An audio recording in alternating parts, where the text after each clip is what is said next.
Good evening. I call the October 15th meeting of 2020 of the Board of Commissioners of Johnson City to order tonight. We are honored to have Mr. Tim Bomgardner, the Executive Director of InterYear Fellowship, to say our invocation tonight. If we would all please stand and remain standing for the Pledge of Allegiance. Pray with me. Holy God, we come before you tonight in a spirit of love and unity, seeking a blessing for our leaders and our community. Impart your wisdom upon our leaders as they seek to listen to the community, learn from its people, and work together toward a common good. Give them insight to ask the right questions and the diligence to seek the best answers. Remind us all what it means to serve and to love our neighbors. No matter where we live, everyone is our neighbor, and that throughout the ages, leaders have been called to respect and protect the least of these among us, our children, the elderly, the poor, those who are hungry, those who have no homes, those who are ill in body, mind, or spirit, the strangers and immigrants in our midst, and those who live on the margins, those who are alone, and those who may be forgotten. Grant our leaders and all of us the wisdom and the courage to know and do what is right and good and true. May we all speak up when it is time to speak up, and listen patiently and graciously when it is time to listen. May we always be guided by your great love. This we pray. Amen. Amen. Thank you, Mr. Bomgardner. Please face the flag. I pledge allegiance to the flag of the United States of America and to the republic for which it stands, one nation, under God, indivisible, with liberty and justice for all. Thank you. Okay. Uh-oh. Plexiglass down. Mr. Peterson, I think there's going to be a little rearrangement of the agenda. If you would go ahead and let us know what we're going to do. Yes, ma'am. We've had a request. Tell you what, let's go ahead and approve the minutes. All right. And we can get to what we need to really quickly. Okay. Commissioners, is there a motion on last meeting's minutes? Move for approval. Second. Motion and a second. Any other comments? Ms. Jennings? Commissioner Calhoun? Yes. Commissioner Fowler? Yes. Commissioner Hunter? Yes. Vice Mayor Wise? Yes. Mayor Brock? Yes. Okay. If we could consider the bond resolution, the initial bond resolution, which is the last thing on your agenda. Dr. Barnett is here since a good portion of this is debt to be issued for school projects, and he needs to get up to a volleyball game. Science Hill's playing in the sectionals. All right. Where would you like to move that? If we could move it to right now, please. Okay. Janet, would you like to explain that, please, ma'am? I'll be happy to. Thank you. As you may be aware, with all of the extraordinary things that happened during this last fiscal year, we delayed a lot of things. One of those things that we delayed was the issuance of the debt that we had budgeted during the year. So what we are seeking approval for tonight is to make the first step in issuing the debt that we had budgeted for last year, as well as going ahead and issuing the debt we have budgeted for the current fiscal year. In addition, we're going to be presenting a budget amendment in the near future that would take care of the construction element of the 3 elementary school classroom addition projects, being Southside, Lake Ridge, and Woodland. We had the architectural and engineering cost included in the budget. We would like to go ahead and borrow the funds to take care of the construction element of those. Just for the public, as a summary of what we are including, the resolution is for up to $29 million in bonds, $10.5 million of which were budgeted last year in fiscal 2020. We have a fire truck, we have the financial software, and then we have several PEP fund projects, namely some parking lot resurfacing, school roofs, some storage and science labs at Indian Trail that would address the reconfiguration that we're going to be doing, some additional work at the school maintenance facility to provide some covered storage, and then the final funding at the Liberty Bell Cafeteria project. And then, in addition, for last year, we have an additional amount that we needed to fund for the Bolton Block property. The solid waste fund would be paying for that. And then we have in the fleet management fund, we have $2.3 million for new radios, radio system replacement of that. So what we did budget in the current year, moving forward, was, like I said, the architectural and engineering for Southside Lake Ridge and Woodland. And then we had the stormwater portion of the Walnut Street project. What we will be seeking additional funding in the form of a budget amendment, like I said, would be namely the construction element, and that's about $12.5 million for the classroom construction at the 3 elementary schools. So essentially, that is the gist of what you're doing tonight. We have to approve an initial resolution before we can move forward, because we have to allow the public 20 days in order to comment. And we will, upon your passage tonight, if you choose to do so, we will publish over the weekend that initial resolution and provide the public an opportunity to give input. And if nobody, if they don't oppose in the required number, then we would come forward in early November with the full bond resolution, and then we will move forward past that to get the bond pricing and so forth put in place, hopefully issuing bonds and signing off on the entire deal by, early December. Does the bond pricing look very favorable? Right now, the bond pricing is extremely favorable. What you will see the 1st of November is we would also like to refinance some older debt. There's not a tremendous amount of savings, but it is 7% of net present value savings. So it'll be about $500,000 of savings. We want to go ahead and throw that in here because that would make economic sense. Right now, barring no big changes, we will have extremely attractive interest rates. Do we need a motion? We need a motion. I move to approve. Is there a second? Second. Any other questions of Janet or Mr. Peterson or Dr. Barnett, who's sitting here? Yeah, everybody good? Okay. Ms. Jennings, if you'd call the roll. Commissioner Calhoun? Yes. Commissioner Fowler? Yes. Commissioner Hunter? Yes. Vice Mayor Wise? Yes. Brooke? Yes. Thank you. Thank you. Thank you. Go Toppers. Your next order of business is presentation of a proclamation recognizing Cookbook Month and treasures of the Smokies Cookbook.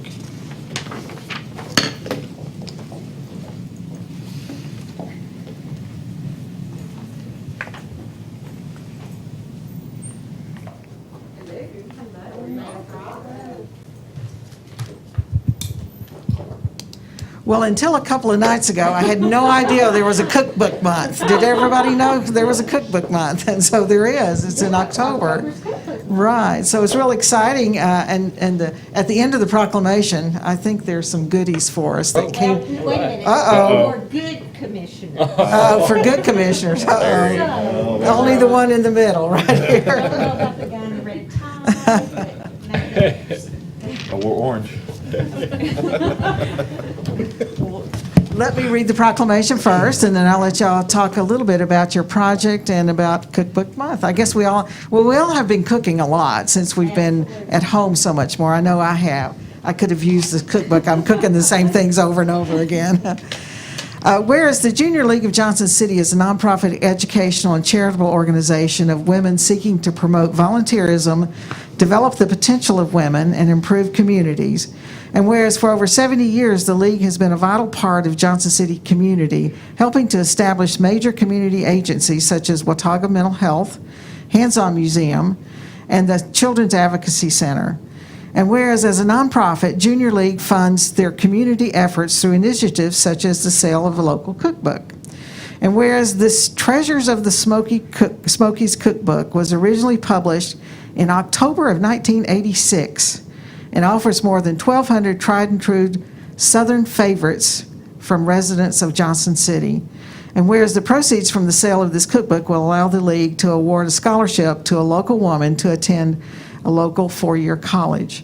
And whereas the month of October is widely recognized as Cookbook Month, now therefore I, Jenny L. Brock, Mayor of the City of Johnson City, do hereby proclaim October 2020 as Cookbook Month in Johnson City, Tennessee, and declare the Treasures of the Smokies Cookbook to be the official Johnson City Cookbook for the remainder of 2020.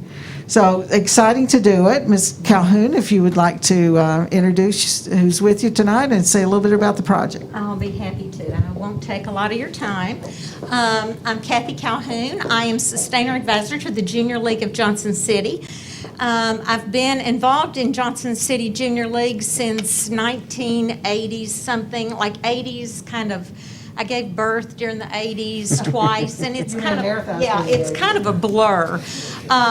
But Junior League of Johnson City, we ladies that stand before you tonight, I'm standing next to a former president, Tanya McInturf. She is heading up our cookbook committee for the Sustainer project for this year, and our current president, Casey Carringer, who is currently serving and will serve for a one-year term. But this year, well, let me back up. 1947, Mrs. Allen Harris Sr. sat down in her living room with 11 BFFs, and they said, we've got to take care of some needy children here in our fair city. And that was, 60, 70 years ago. Johnson City's, the Junior League of Johnson City, we've still maintained that same push, taking care of women and children in Johnson City. This year, COVID-19 presented some challenges to us. Some of you may be familiar with Trunk or Treat. Of course, that was, Touch a Truck, that was out. And some of our other projects that we've been quite successful at raising literally tens of thousands of dollars that went directly into Johnson City, basically community-based organizations. We are doing some other things this year, but our sustainers, those that were in Junior League in the past, we took on a project this year. And due to COVID, we thought one thing that we could do is we could resort back to some things that we did back in the 80s and 90s, and it is sell the Junior League Cookbook. We had some stashed away. So we are currently initiating a Facebook a drive on our Facebook to sell the remaining cookbooks. And I do want to let you know there is a limited supply of those, but if you go to juniorleagueofjc.com, go to the events tab, we will get you a cookbook, we'll mail it to you, we will even bring it to your front door if you like. But I just wanted to say thank you to Mayor Brock, because hopefully this will promote our initiative to sell cookbooks in order to improve the lives of women and children here in Johnson City. Now, one thing we want to do is highlight one of our favorite recipes. Casey, can you hold that? Sure. That recipe is on page 251 of the cookbook, and it is renowned citywide, statewide, I'm sure internationally, nationally and internationally. It's called cracker candy.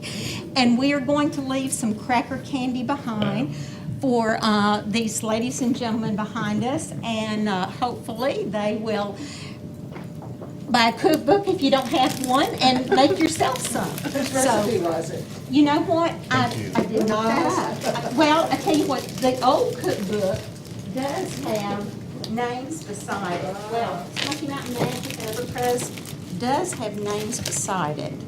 But, let me see real fast if I can figure out cracker candy. Maybe somebody you know. Yeah, I mean, there's names in here. Mrs. W.T. Mathis, Oh, yeah. Aileen Mathis, 92 years old. I was talking to her daughter, and I said, do you remember this recipe? Do you remember that recipe? But anyway, I will not. This is the one that This is is- being, and right. we did purchase some for the city, that when we do our swag bags to give to guests who come into the city, we need to give something, since this is our official book through 2020. So we'll have some on hand. Thank Well, you. thank you. Proclamation. Oh, Thank thank for you. promoting Thank our- you. our Cookbook. And Well, thank you, I'm gonna folks. get one and go home and cook something different. All right. Thank you. Thank you so much.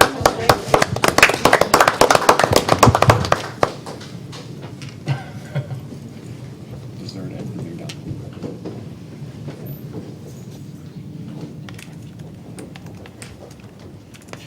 Your next order of business is a pilot update presentation. Ms. Summers, if you would come forward, please. Thank you. Good to see everybody in person. Good to see you. You don't mind if we eat some No, snacks not while at you're- all. It's too bad she didn't bring some for everybody. I know. Share, you can come on up, we'll give you some. We have several little pieces in here. Looks good. Here we go. Well, thank you for having me here tonight, and this is our the Johnson City Industrial Development Board's annual report to the city.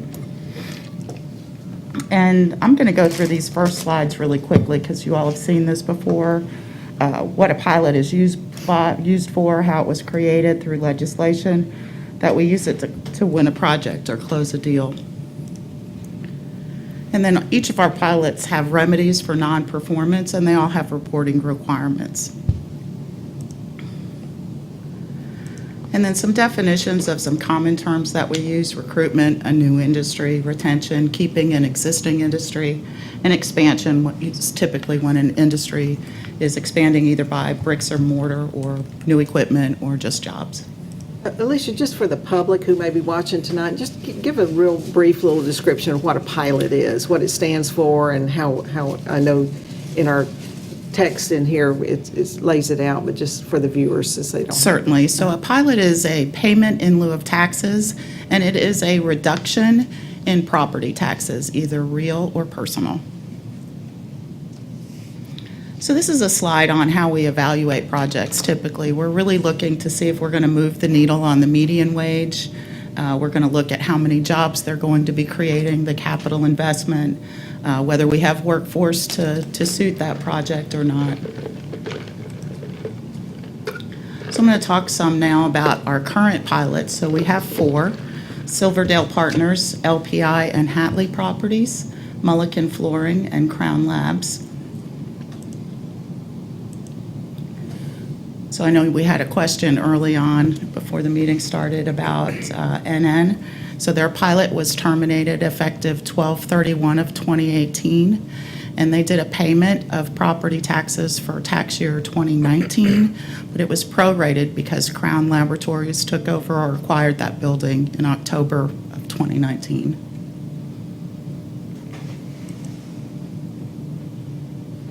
Silverdale Partners is our next one. We started that pilot late in 2016. They're up to 139 new jobs. They projected 102 over their 5 years, so they've exceeded their job performance requirements already. They're in the 4th year of their abatement or pilot, so they are paying 60% of their property taxes that are due. And that, of course, is their location down there on Silverdale. Our next one is Mullican Flooring. That was in March of 2017. That one started. You may recall they had an existing facility that they had outgrown, and they purchased another building on Roland Drive. So we did a pilot and a facility lease on that project. Their lease payment started in March of this year, and they've made their first payment to the city, their annual payment. They had a $7.5 million CapEx projection, and they also projected to create 200 new jobs, and they're up to 80 as of their reporting date. Our next one is LPI. We did a pilot on both real and personal for that project. That was a recruitment. They projected 290 new jobs over 5 years, and they're up to 182. And just as a side note, those 182 jobs are adding about $8.2 million annually in payroll. And LPI, I guess that slide's out of place, sorry about that. So they have a good story. They purchased that 300,000 square foot facility that was vacant from 2010 until 2016. They ran out of space and acquired an additional facility in the Johnson City Industrial Park. And then just about a month ago, they announced that they were adding a second shift, which they've never done before. So they've been adding 100 new jobs to fill that second shift. Our most recent pilot is Crown Labs. That's an expansion and a headquarters project. So they'll be expanding their manufacturing facility, and they bought the former NN headquarters building. They're projecting $27 million in capital investment and 216 new jobs. And their first report is due January 31st of 2021. Here's a picture of the ribbon cutting we did last year with the commissioner from ECD came out. Their headquarters building with their new logo on there. And then just a couple other items I wanted to mention. We have had recently the Lab Connect announcement. They're also have moved their headquarters from Seattle to here. We did their ribbon cutting back in September, and the Johnson City Industrial Development Board approved a pilot for them. That most likely will not come online until 2021. And I'm happy to answer any questions. Commissioners, Pete, any questions of Alicia? I mean, these are all great projects, and, you know, we're seeing the expansion. I think even among some of these too, they still need to hire. They do. They need a workforce. I mean, there are jobs out there, folks, that we need to get in the pipeline and help them out. But yeah, these are great projects, and really want to thank the IDB, the Industrial Development Board, for their diligence and hard work and really going through and evaluating all these projects and making recommendations on which ones you know, are a part of this particular incentive. So we thank them a lot. Thank you. I'll pass that along to them. How many members are on the IDB? There are, I believe, 10 members on the IDB. And these are all business people and educators, and, you know, a really great representation among our city. Absolutely, and we have, I believe there's an application out right now for seats on the Industrial Development Board. Yes. So if anybody's interested Okay. in some public service, Right. that group meets about once a quarter and Very good. plays a key role in our economic development initiatives. Yeah, I just got contacted by somebody who's interested, so Wonderful. I think we'll find that. Very good. And the reason we use the pilot, you kind of alluded to it in the comment about the moving the needle on the median wage. We're not just looking to give these away, we're looking to give these away so that we create 200 jobs that are above average in our market to bring that number up for everybody. Absolutely. It has to be a competitive project. According to the capital investment program guidelines, that has to have a minimum capital investment, has to have a minimum number of new jobs created. We score it based on the wages, so they score points for different areas and how much over the median they pay. And similarly, if somebody is looking at their personal property, if you're a big company and you're about to put a $10 million piece of equipment, we want that piece of equipment in Johnson City. And we don't want a scenario where our personal property tax disincentivizes that, and that $10 million piece of new equipment ends up in Kentucky somewhere. Correct, yes, absolutely. Very good. Thank you. Thank you so much. Thank you. Thank you.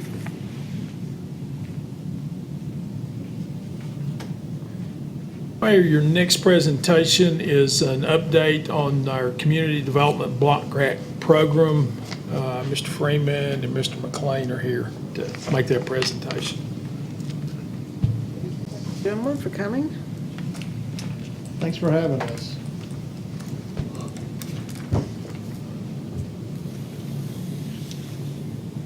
So we have a few pictures here of some of the exciting projects we've done. Have to be in the microphone for the Sorry. public to hear, yeah. So we have some photos here of some of the home redevelopments that we've done here in the city over the last year or so. So most of these we have tore down the existing house and built back a new house. The existing house was in such bad shape it wasn't economically feasible to repair it, so it made more sense just to take it down and bring up a new house. So these are some of the pictures we have of the houses that we've redone. So some of these were built by Appalachian Service Project. Others were built by the Development District.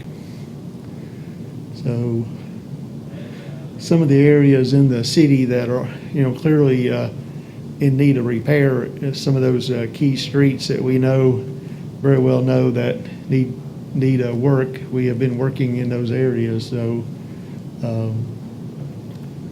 one of the things we've done is encourage them to put porches on the front, and they've done that Thank you. this year. I was getting ready to comment on So, that. That's I been one of think- my pet peeves. It makes it homey, when you have a porch. So they've done that, and then Grand Furniture has donated furniture and furnished many of these houses. It's all brand new furniture, and we've had, like in this case, it's all wood flooring donated as well to the project. So they had wood flooring throughout the house.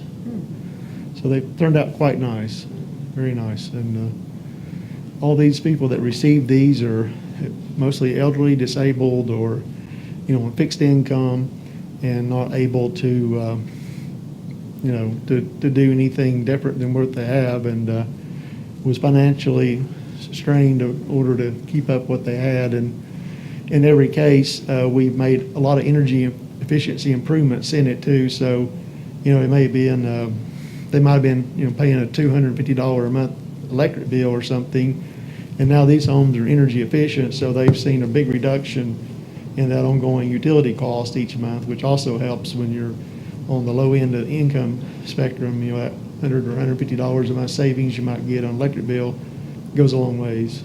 Are y'all doing, Mr. McLean, I noticed some of the other pictures were just of a roof on an older home, so replacing roofing, ramps, things of that nature Yeah, for the so we got a some of picture the of home. ramps and Right. roofs, and Right. we do HVAC, and Do you do any kind of advanced weatherization to kind of help with those people with their electric bills? I mean, just going in and, having it evaluated for leaks in the house and how you get those, yeah, they do an assessment when they go in, and someone might call and say, I need a new heat pump or something, but when we go in, we do a full assessment and determine, when we get to looking, sometimes, the floor is rotted out or something too, and you need to replace part of the flooring, and you need to do insulation under the floor, and then maybe new windows, because the windows are in such repair, or doors. And so it ends up, you'll have scope creep kind of a thing on everyone. You get into a lot more repairs than you think. And then in some cases, that analysis says tear it down and rebuild, because there's a lot more problems here than we thought, so that we go through that. And those that, obviously are in pretty good shape and need limited stuff, then we can afford to do that under just the remodel approach. You're helping them tighten the houses up, and Yes. right, that's good.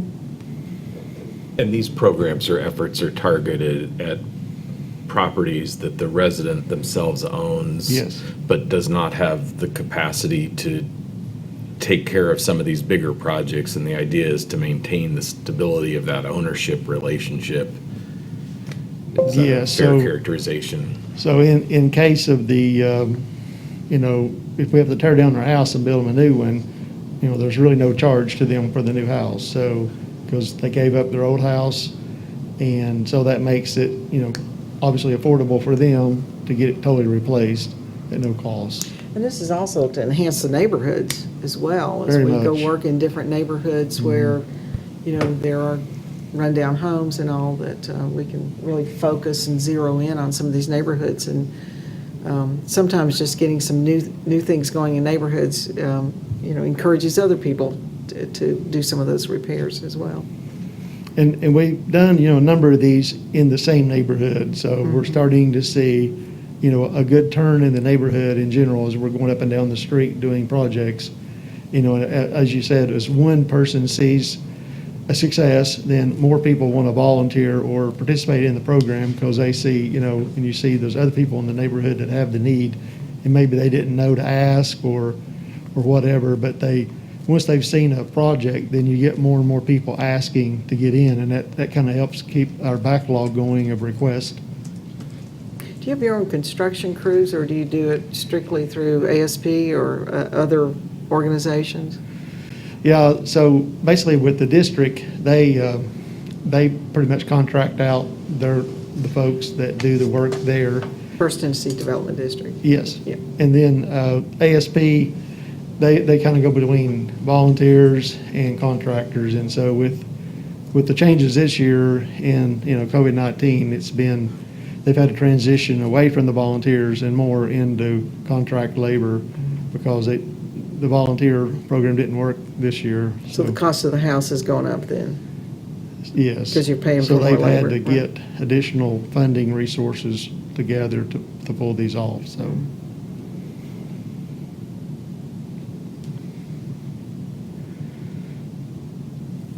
So a couple of slides on our budget. Most of these you've seen were done for last year's dollars, and then, of course, we've got some new allocation of funds. And so there's been new CARES Act money obviously come in that we'll be utilizing going forward. So there'll be additional funds to go forward. And I think we'll see more projects, completed going forward than what we've seen in the last year or so because of the additional funds from the CARES Act. So that's pretty exciting to see that we can do more going forward. When will the Langston project kind of be finished? Into the year. This year? Mhm. Okay. Yep, it's in progress now. And that's the word I got from Bob, so it's got to be right. Thank you for making sure we know who to blame. There you go.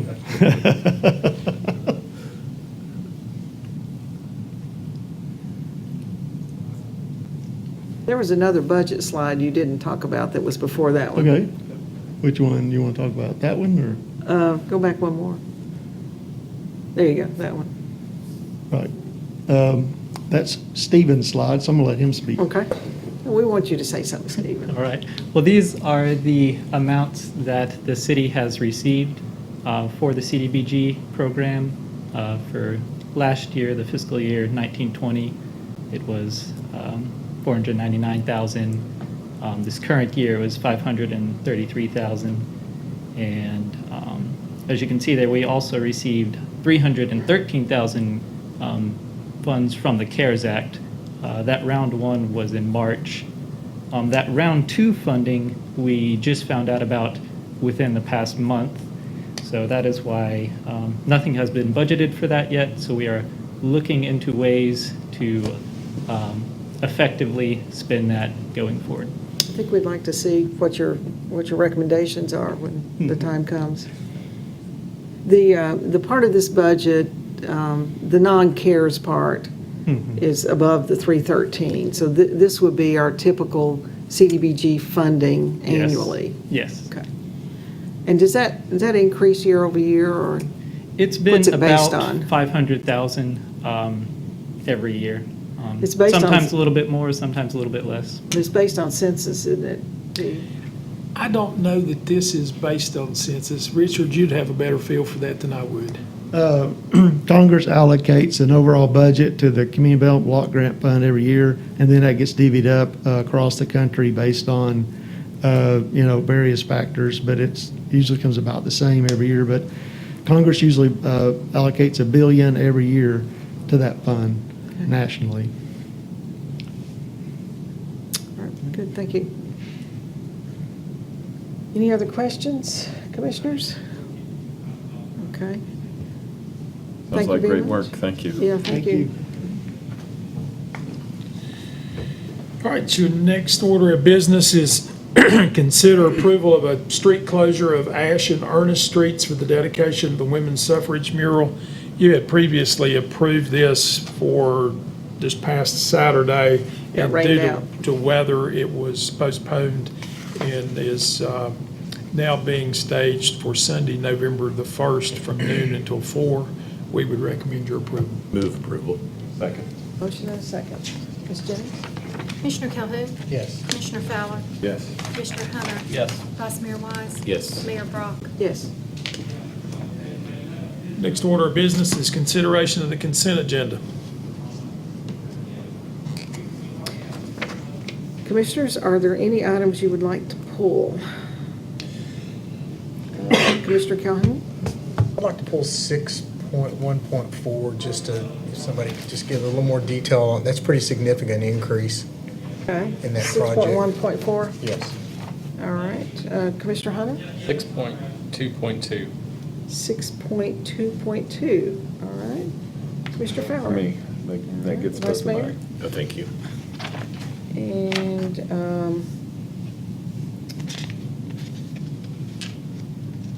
6.1.2, on the breezeway mural there. We'll just talk about the breezeway in general here in a minute, so. Okay, so our first one would be 6.1.2. There's no one here to really talk about that, is there?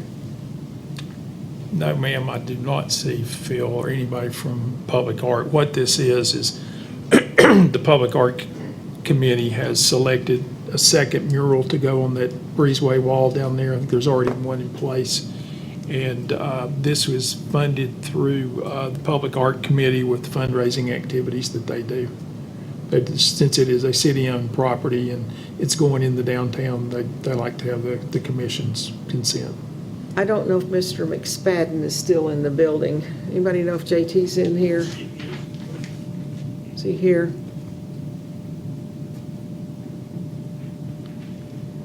So the breezeway was dedicated yesterday and opened up, and everybody needs to get down there and see it. He's not here? Well, I can talk about him then. There is an amazing piece of art in the breezeway already. And when I looked at it, it's just one of those things you stand there and look at. It's so unique. And I figured we probably paid $20,000 for that piece of art to hang in there. It's big, it's on the wall. JT did it on his computer.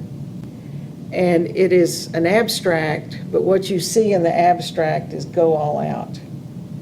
But you have to let your eyes focus a little bit.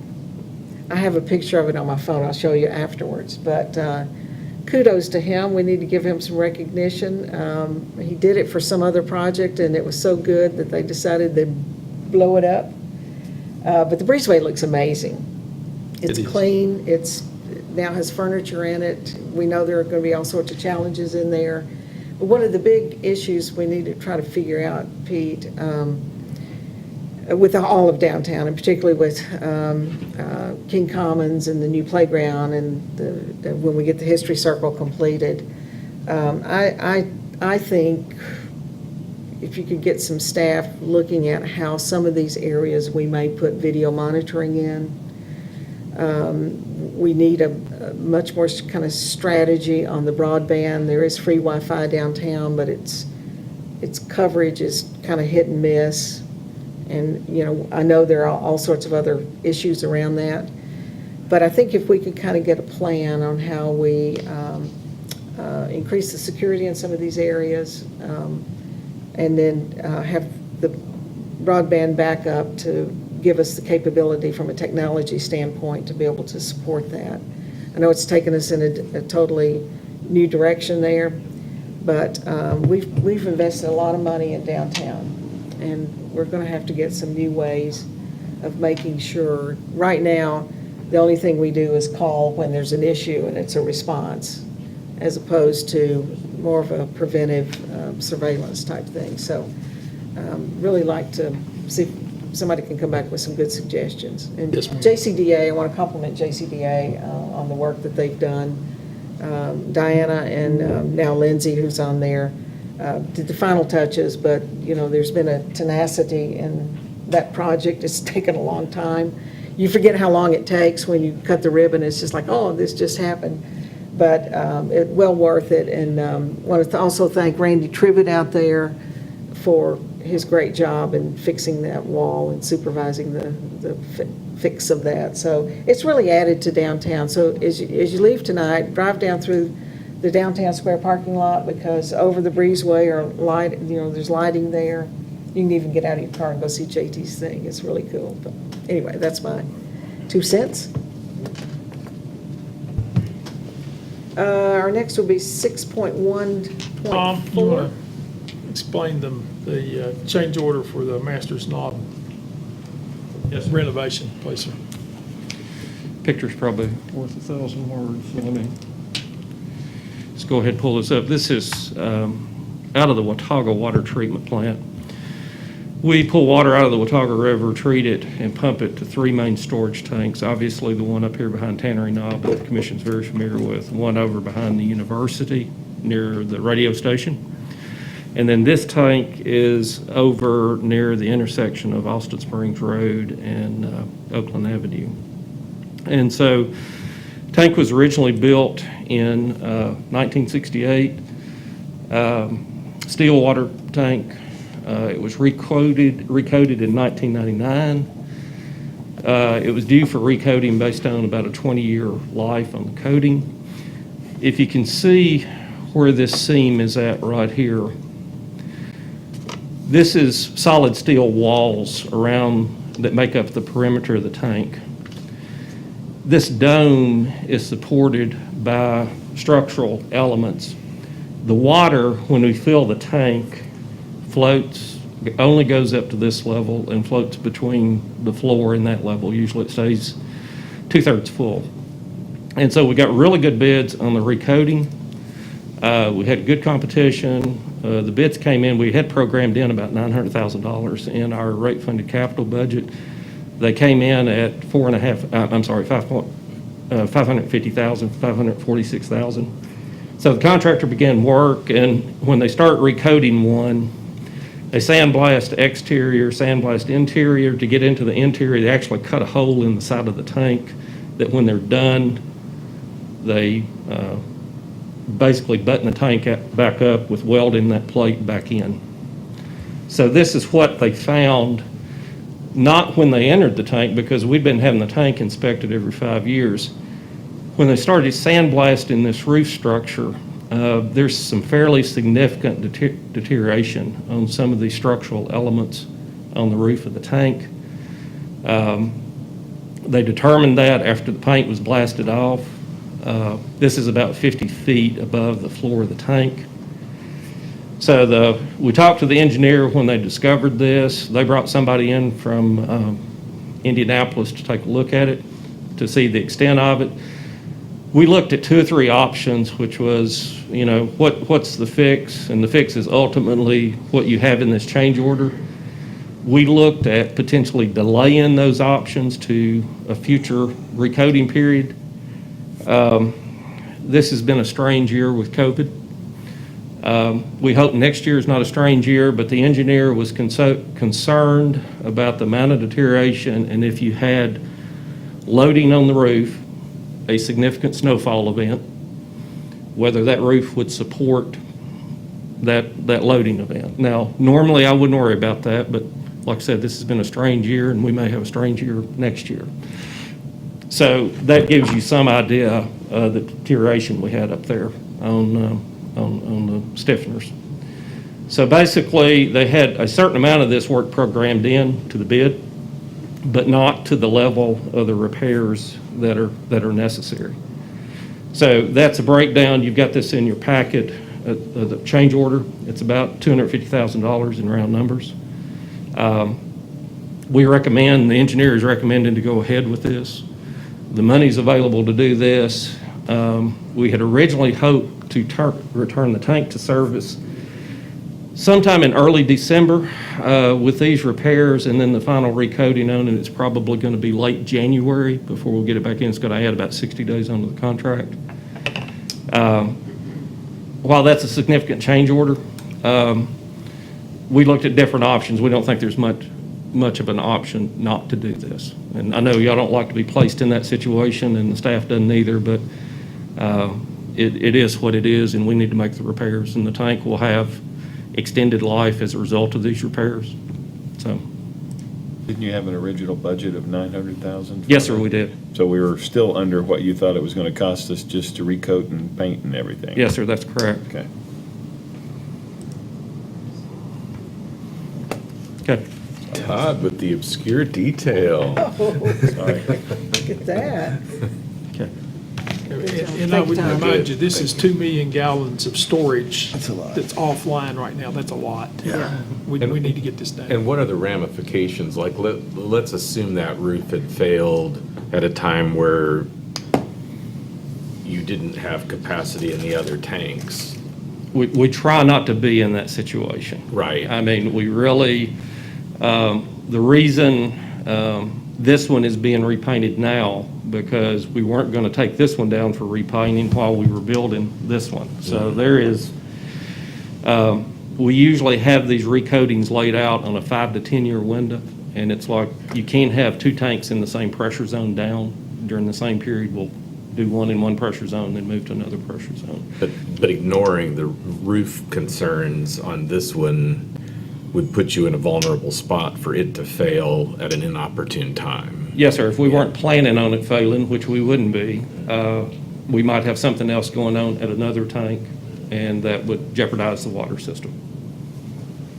Thank you. Thanks, Tom. Thank you. Thank you, Tom. Our last one is 6.2.2, Preston Construction. Was that yours, John? Okay. There he is. Hello. And Mr. Privet. And thank you for your kind words on the downtown breezeway. You've got to be proud of that when you walk in there, don't I'm you? very proud of it. As a Yeah. matter of fact, I went down by there today to kind of see the finishing touches. I meant to come to the reveal yesterday and got tied up with an architect on another project and never made it, but it looks really, really good. And that was one of the first projects that was assigned to me when I was hired, and so it seems like it's been 10 million years since it's gotten finished, but You'll back me up on the thing about JT and the piece of art. absolutely. Yeah. It's gorgeous, and it's going to continue to improve, and it just looks great, and it's a great space. Yeah. Going to what's on the consent agenda for Indian Trail Intermediate School. Preston Construction Company, we had about 8 or 9 bidders on that project that were very close in price. We had estimated the cost to be about $1.4 million for construction, and the cost came in at about $1,300,000, whatever the total is tonight, $388,000 or something like that. And so it came in under budget, even after we had to, based on fire marshal approval and some city building approvals, to add some scope of work to this project with stormwater. Also, this is including doing a 4-year security that the schools are very adamant about us completing through some projects. So we're incorporating these 4-year security plans and projects into these construction projects. So South Side, which is already under construction, includes a 4-year security plan. Woodland Avenue and Lake Ridge also include 4-year security, and this Indian Trail project included a 4-year security plan as well, with access controls and filming and changing door egresses and things like that. And also the storage building that's being added on to the back of this project is really detailed, that it includes and incorporates storage for the orchestra, for their high dollar equipment with the cellos and violins and those types of things. And so it's climate controlled and certain racks for those, phys ed storage, and then some general storage. And then there's 16 classrooms that the millwork will be changed, the flooring will be changed, all that to convert those 16 classrooms into science labs. So it's a very good project. Came in right at what we were budgeted for it or estimating the cost for. And it should take them, I think, probably 6 months to complete it. That's what we're looking for. We tried to add enough time for the completion into it, and there are liquidated damages, but we tried to add enough completion so as they're working on it, and then they hit the summer months when school's out, that they can really focus on the classroom space when the kids are not there. Because other than that, they're going to have to try to work with the principals, and we've already met with the principal to talk about shifting classes around as they work on classroom space. I guess my question has to do more with timing, so I'm assuming if it's going in the summer months and it's a 6-month project, we're starting in January? Or? Yes, if you all approve this tonight, we're planning, I talked to the architect today, and we're going to issue a notice to proceed on October the 26th. The contractor's got to get all of his bonding in and all of his paperwork in, so I look for him to be able to get started, get all that completed, and maybe possibly start November. The problem with that is when you go into the holiday months, it's hard to get a lot of things going, but the contractor's geared up and ready to go on this project.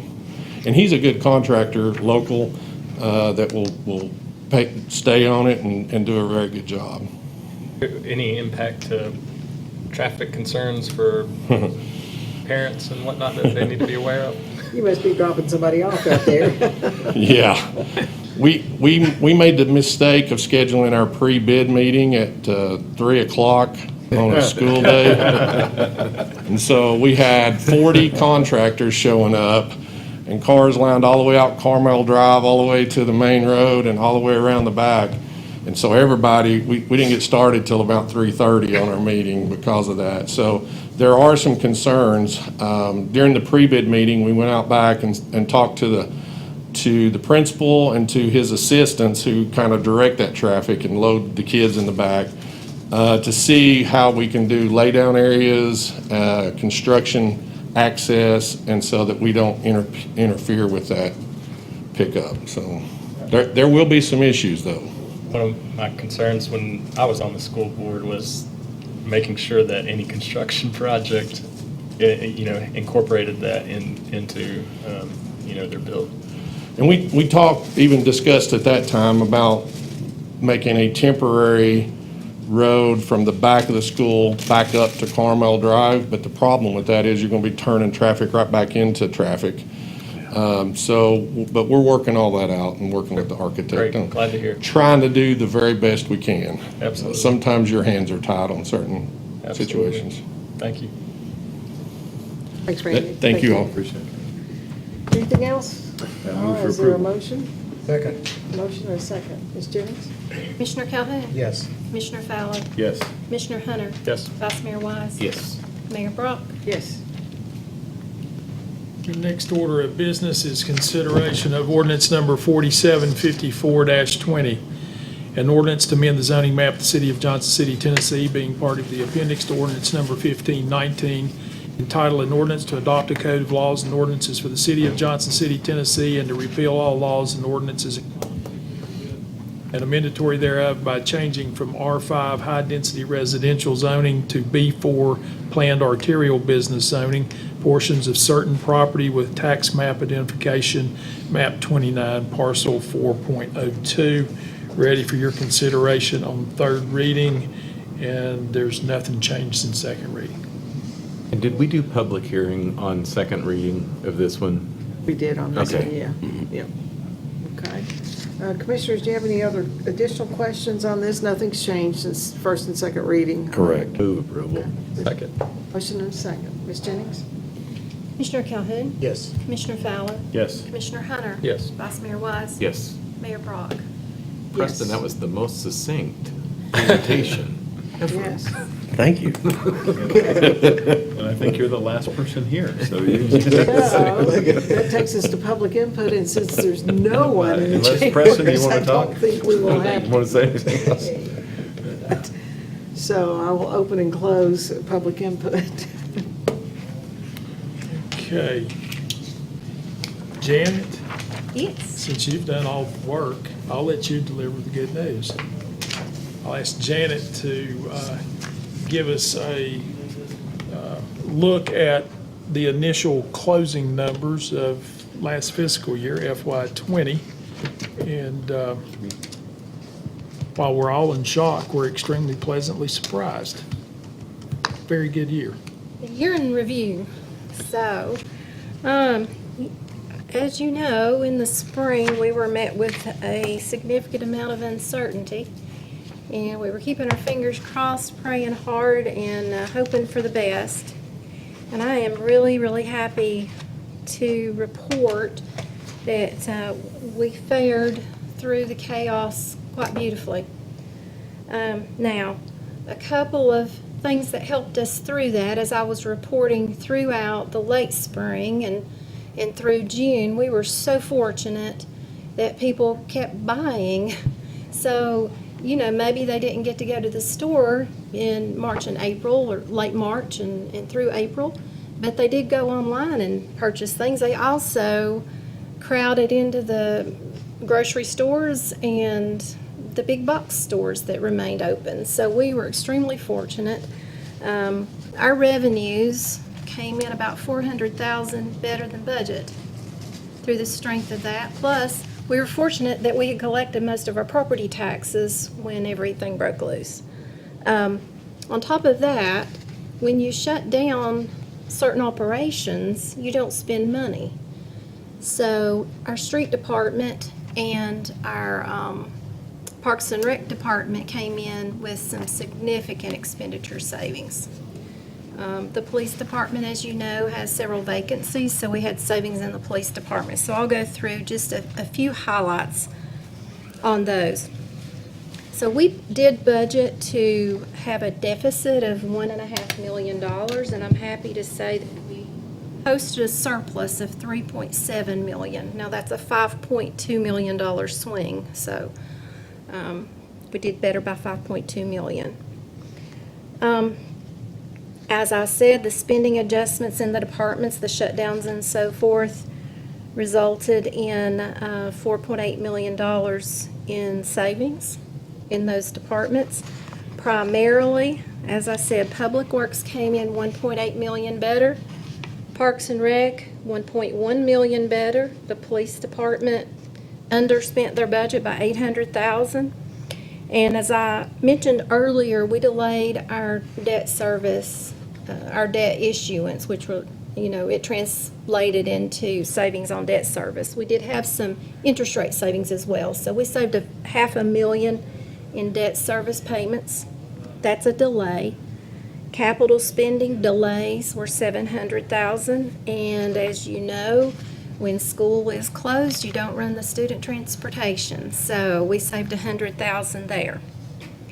As I mentioned on the revenues, we did come in $400,000 better.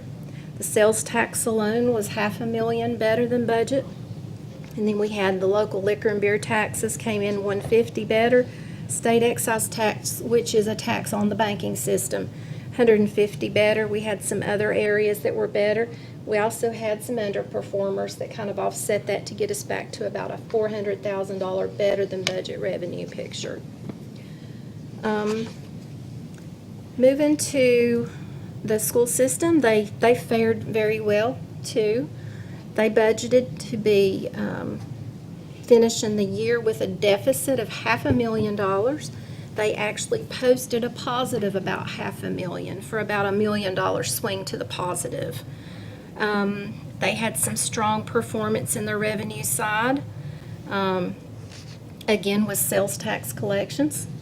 And then they had some expenditure savings, mostly if you go through everything and just kind of ratchet it out, it ended up being mainly some utilities and maintenance. They had ups and downs here and there, but mainly utilities and maintenance. So they ended the year with cash and investments of nearly $10 million and a fund balance of $8 million, $5 million of which was unassigned. Going back to the city, I'll cover our cash balance. We finished the year with cash balance of $29 million. And as you know, we have a rainy day fund policy, which consumes about $13 million of that. We're probably going to be coming to you in the near future with some recommendations based on, you know, things that have happened in the past few years with economic uncertainty and pandemics and so forth. There's been some guidance that would say we should probably take that up by about a month.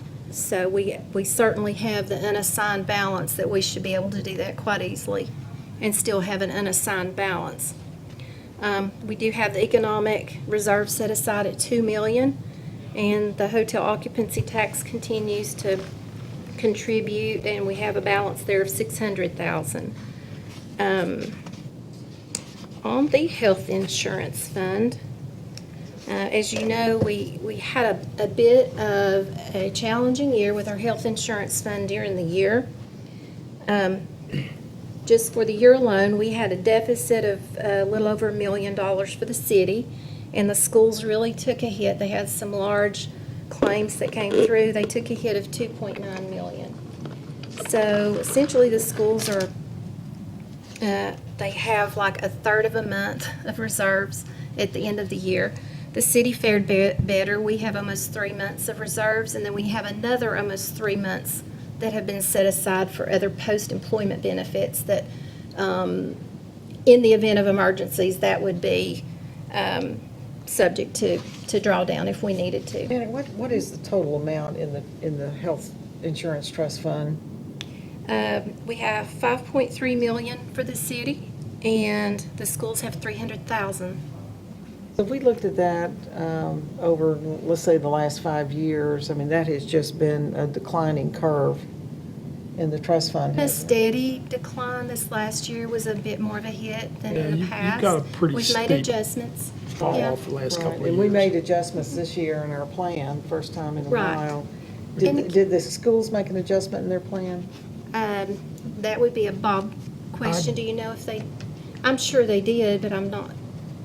They were discussing it during the budget process, but Mayor, I don't remember off the top of my head. We can get that answer So for if you. they only have 330 left in their, and we're not close to the year end, does it roll over onto the city side to pay that? No, we would seek assistance from them on that. That's why we keep it separate, because they're responsible for their own health insurance. Part of the logic behind that, those health insurance revenues are comprised of what the city pays as well as the employee premiums. So if you started doing loans, you'd be having individuals making loan out of their program to other individuals in a different program. I think that would get extremely Yeah, employees problematic. do certainly have a stake in this fund. Yes. So. And yes, There's we. Bob right there. Yeah, schools, did they Wilson. make adjustments to their insurance contributions for this fiscal year? They did. I'm not, it was a combination of. We were just talking about the health insurance trust fund, our fund. Okay. On the school side or the city? Well, Schools? both of them, but particularly the schools we were concerned about. The schools, I think, made several adjustments, and they were trying to get a combination of maybe 20% ballpark, 18 to 20%, through several. I can't give you the exact numbers on what they did. On the city side, we adjusted the deductible and the maximum out of pocket. We bumped those up. Steve had done some surveys, and we're still below what the averages are. So we did that. We adjusted our co-pays for the office visits. We've always had a combined, whether it's a specialist or just a regular physician visit. This year we bumped the regular visit up to $35 from $30, and for a specialist it's $40, so still very reasonable. The drug, I think our generic may have actually gone down a few dollars, and I think the preferred and the non-preferred, I think those went up $5. And then we bumped for specialty drugs. We were at a maximum of up to $100. I think that went up to $150. But some of those specialty drugs, as you know, run $2,000–$3,000 a month and more, depending on what the drug is. So Was the health committee meeting, I mean, where do we go from here? I mean, the 18-20% is, like Well, several years ago, we were dealing with that, and it stabilized so much. It did stabilize. It was in the late 2000s when the schools went through a really challenging time, and they adjusted their premiums, they adjusted the split between the school, what the school paid versus the employee, and they actually put in another tier,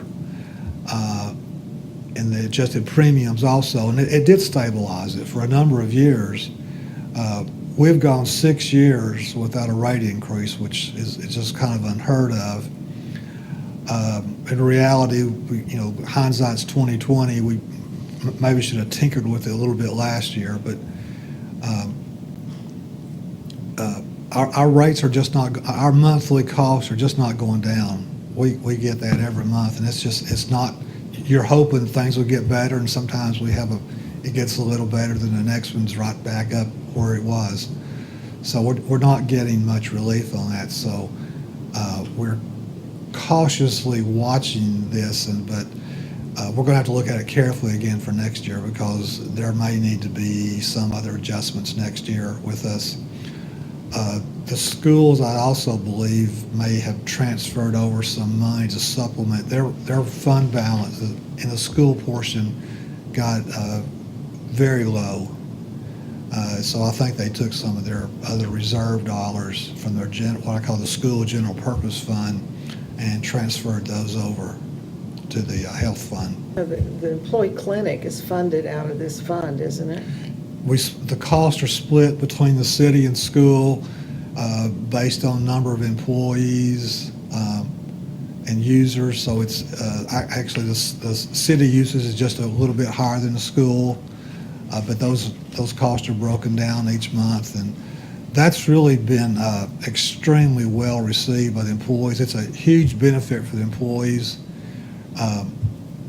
because it can save them the cost of a copay for a doctor's visit, and then even but it's all generics there. So then you have your generic on top of that. So now it could be $45+ that they save, and so for a lot of folks that's you have a couple of visits a month, or you have 2 or 3 kids, that can add up quickly. So that's and it's quicker. It's you make your appointment, they're very on time there. They have 20-minute scheduling, 3 appointment blocks an hour, so you can really get in and get out very quickly. Usage is good. We'd like it to be better, but it's good. We're on the upside of that on the city and school side, so that's positive. But it's when you talk to employees, that's one of the things we get a lot of kudos on.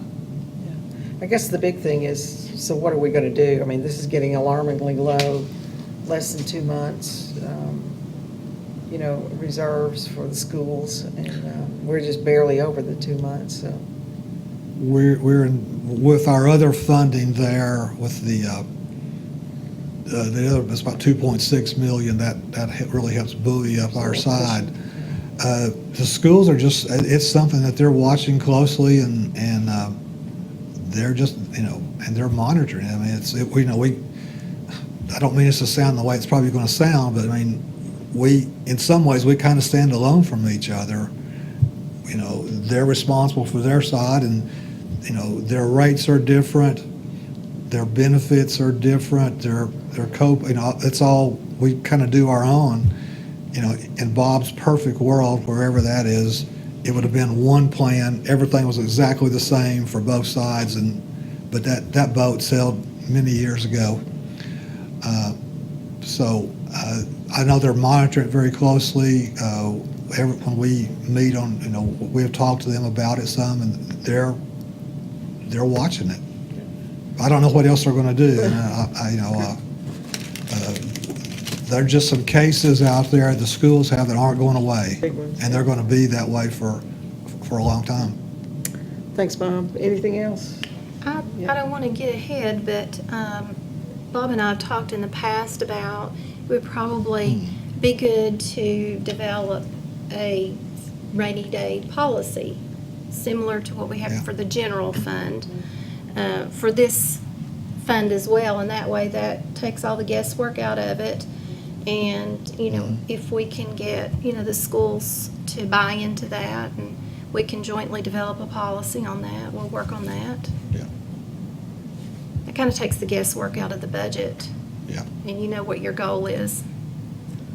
Yeah, I Will think- y'all bid out the administrator this year to look for any cost savings there? No. Okay. We have too many So irons in the 3 year. fire. Okay. With the software implementation starting in January, that'll be hopefully coming next month. Their plate will be so full. I think we have, we're getting close to the time that we'll have to do that, and probably the following year, we'll have to go back out for our third-party administrator. It's been Blue Cross. We've had them for a number of years. They provide, the service has been good so far, but yeah, at a certain time, it is time to do that, and I think it's next year is the year that we'll have to do that. You, any other questions? Okay, Ms. Jennings. Question, but a comment. I know you've got it in red, the collection rate of 99.65% of total billed on property tax. How does that compare historically? Seems like a really high number. It's a good thing. Well, it has eased up from about probably the low 99, 99.1, 99.2. So last few years, it's been running around 99.7. We'll collect about that much within the year.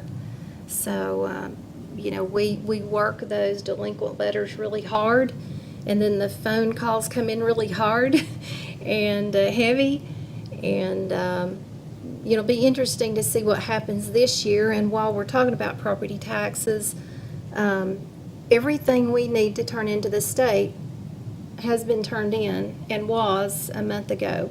So I imagine that some of these events that have transpired this year are creating some delays as far as the state providing our tax billing for the current year.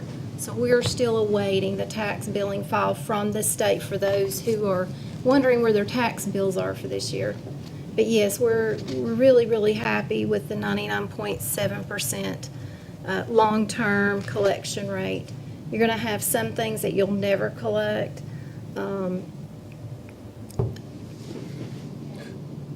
It just, that's just the way it goes. And we do take those to the tax sale, and the county and the chancellor have been wonderful at keeping those tax sales up to date.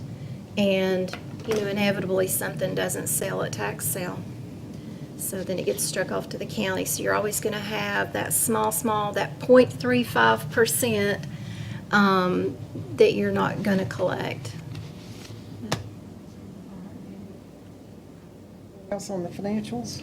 That's the highlights. If you have questions. I would like to point out a couple of things.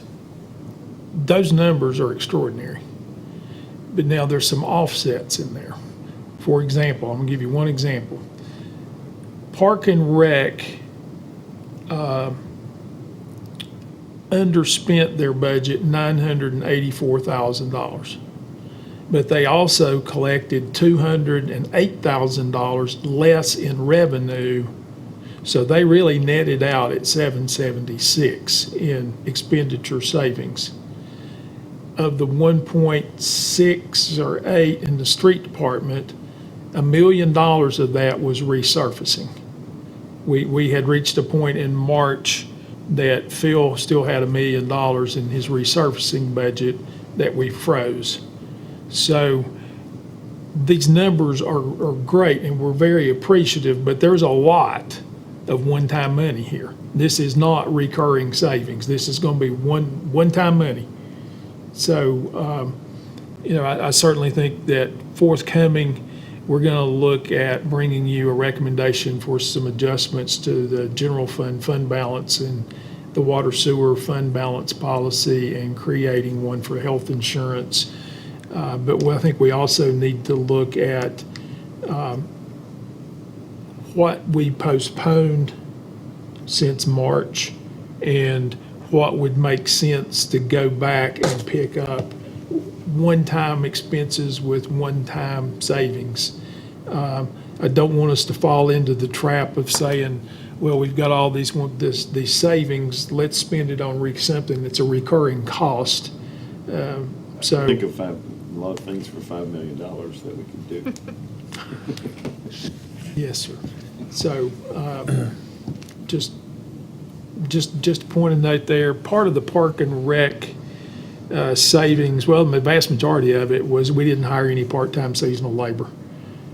Scorekeepers, umpires, grounds crews, those types of things. One thing that we did do over the course was close community centers and the senior center and those types of things. We decided early on that we wanted to avoid laying people off at all costs if it was at all possible. That just adds to the problem of unemployment in the city and a variety of other things. So we've had a number of traditional, what I'm going to loosely generalize as clerical positions, painting, mowing grass, doing custodial work, filling in at the front switchboard and different things. We've tried to move people around to fill in where we needed some help. Part of that was fueled by the fact that we are dependent upon the prisoners upstairs to do the custodial work in the vast majority of all of our facilities. And with the COVID virus so rampant, we did not want to take a chance of getting a positive case in the jail, because then suddenly we have the possibility of having 85 positive cases in a building where we conduct this meeting, the public comes in and out, and we just couldn't risk that. So we have isolated those folks upstairs at the risk of jinxing us. We have not had any positive cases upstairs, and that opened up the need to reassign people. So that worked out really good. It kept people employed that needed to stay employed when the alternatives were looking thin. Along the conversation with COVID, we have put the basketball rims back up. We are taking registration for the basketball leagues, all those types of things. James and his group has done a really good job with putting together a plan on how we're going to deal with social distancing and mask capacities in gymnasiums and those types of things. Senior Center will be opening up the 9th of November. That's primarily being driven by the need to backfill all those positions. We need to take all those reassigned people and put them back where they normally belong. But that leaves us with a lot of positions that HR is in the process of backfilling right now. Debbie and the folks over at MPCC have got a really good plan on safely reopening. But I would say it's going to be different. It's probably going to be a lot different in the basketball gyms and at the senior center and at Carver and in all the different places, because we're going to have to operate with a reduced capacity. And, there'll be mask requirements and temperature checks and, the verbal triage to make sure that everybody that's coming in is healthy, those types of things. But we're really glad, and I feel really good about the level of attention that's been given to opening up safely. Road races, those have been opened back up, for lack of a better way of putting it.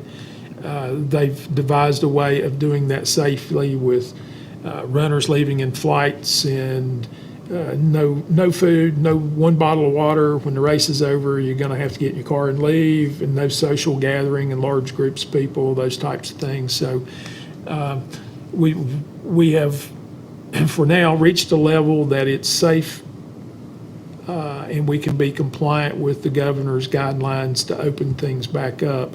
But it is going to look different. It's going to feel and act different. but we're making positive progress here, and we just ask everybody to work with us, and let's continue to work together and be diligent in our fight against the spread of this COVID disease. We're going to get there. Pete, I think everybody sitting up here knows that within my own family, in the last 2 weeks, we've had 4 family members who tested positive. And it mainly because they just let their guard down. You know, you think your family's safe, but we're all out and about. And I think as we go indoors and do more, we've got holidays coming up and all, everybody just needs to be really, really careful there.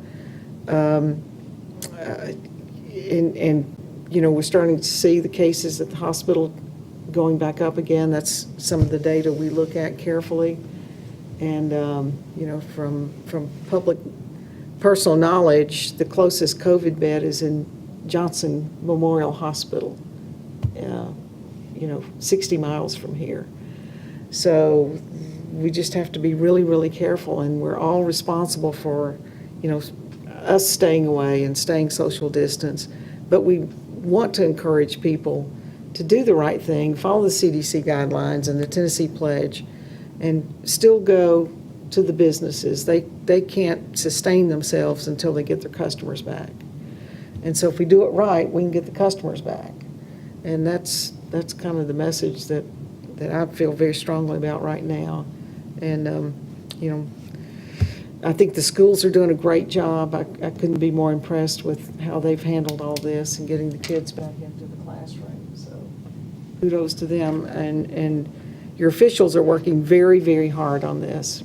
And if we can just get everybody step up and be responsible, and we'll get through this, but it's not going to be anytime soon. Yes, ma'am.